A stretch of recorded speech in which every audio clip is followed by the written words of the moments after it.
កសិដ្ឋានចិញ្ចឹមនិងបង្កាត់ពូជកង្កែបមួយកន្លែងផលិតដោយវិធីភ្ញាស់កូនតាមបែបសិប្បនិម្មិតបានកូនកង្កែបរាប់ម៉ឺនក្បាលបង្កើនចំណូលជូនកសិករនៅក្នុងខេត្តកំពង់ស្ពឺ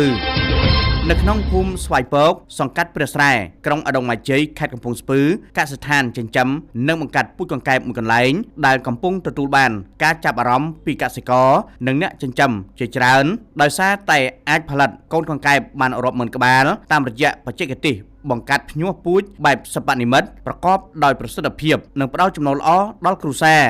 ដោយមានការយកចិត្តទុកដាក់ពីលោកយមណនប្រធានមន្ត្រីកសិកម្មរុក្ខាប្រមាញ់និងនេសាទខេត្តកំពង់ស្ពឺកាលពីថ្ងៃទី10ខែមិថុនាឆ្នាំ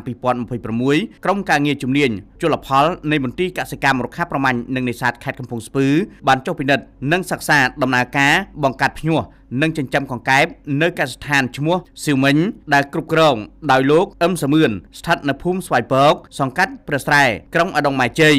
បច្ចុប្បន្នកសិដ្ឋានស៊ីវមិញនេះមានអាងចិញ្ចឹមនិងអាងបង្កាត់ពូជសរុបចំនួន40អាងដែលត្រូវបានរៀបចំទៅតាមទំហំផ្សេងៗគ្នាសម្រាប់សម្របសម្រួលដល់ការបង្កាត់និងភ្ញាស់និងចិញ្ចឹមកង្កែបតាមដំណាក់កាលក្នុងនោះរួមមានអាងទំហំ1ម៉ែត្រការ៉េចំនួន20អាងអាងទំហំ 2,20 ម៉ែត្រការ៉េចំនួន8អាងអាងទំហំ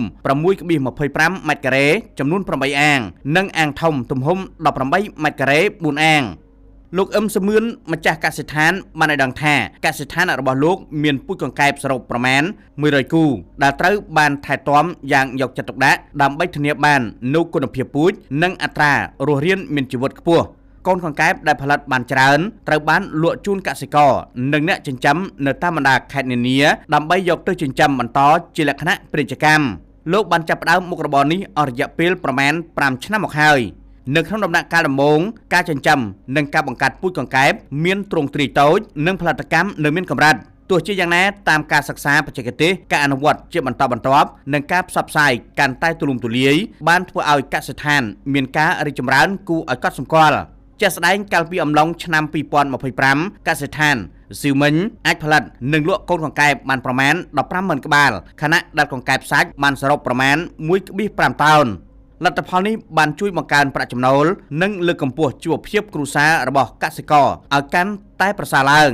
ហើយសម្រាប់ឆ្នាំ2026នេះក៏ត្រឹមពេលបច្ចុប្បន្នកសិដ្ឋានស៊ីវមិញបានលក់កូនកង្កែបសម្រេចបានប្រមាណ20,000ក្បាលរួចហើយខណៈកង្កែបសាច់លក់បានជាង500គីឡូក្រាមទិន្នផលនេះបង្ហាញឲ្យឃើញពីសក្តានុពលខ្ពស់នៃការចិញ្ចឹមនិងបង្កាត់ពូជកង្កែបដែលជាមុខរបរកសិកម្មមួយអាចបង្កើនប្រាក់ចំណូលបានល្អ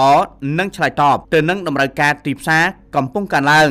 លោកយមណនប្រធានមន្ត្រីកសិកម្មរុក្ខាប្រមាញ់និងនេសាទខេត្តកំពង់ស្ពឺបានបញ្ជាក់ថាចំពោះក្រុមការងារជំនាញជលផលខេត្តកំពង់ស្ពឺដែលបានចុះទៅពិនិត្យនិងសិក្សាបានវិតម្លៃថាការអនុវត្តបច្ចេកទេសបង្កាត់ភ្ញាស់កង្កែបបែបសិប្បនិម្មិតរបស់កសិករនៅកសិដ្ឋានស៊ីវមិញគឺជាគំរូល្អមួយសម្រាប់កសិករផ្សេងៗទៀតដែលមានបំណងអភិវឌ្ឍមុខរបរចិញ្ចឹមសត្វទឹកឲ្យកាន់តែមានប្រសិទ្ធភាពនិងនិរន្តរភាពតាមរយៈការច្នៃប្រឌិតការប្រើប្រាស់បច្ចេកទេសសមស្របនិងការខិតខំប្រឹងប្រែងរបស់កសិករការចិញ្ចឹមកង្កែបមិនត្រឹមតែជួយផ្គត់ផ្គង់ពូជនិងសាច់កង្កែបសម្រាប់ទីផ្សារប៉ុណ្ណោះទេប៉ុន្តែថែមទាំងរួមចំណែកបង្កើតការងារបង្កើនប្រាក់ចំណូលនិងជំរុញការអភិវឌ្ឍវិស័យវារីវប្បកម្មនៅក្នុងខេត្តកំពង់ស្ពឺឲ្យកាន់តែរីកចម្រើនផងដែរ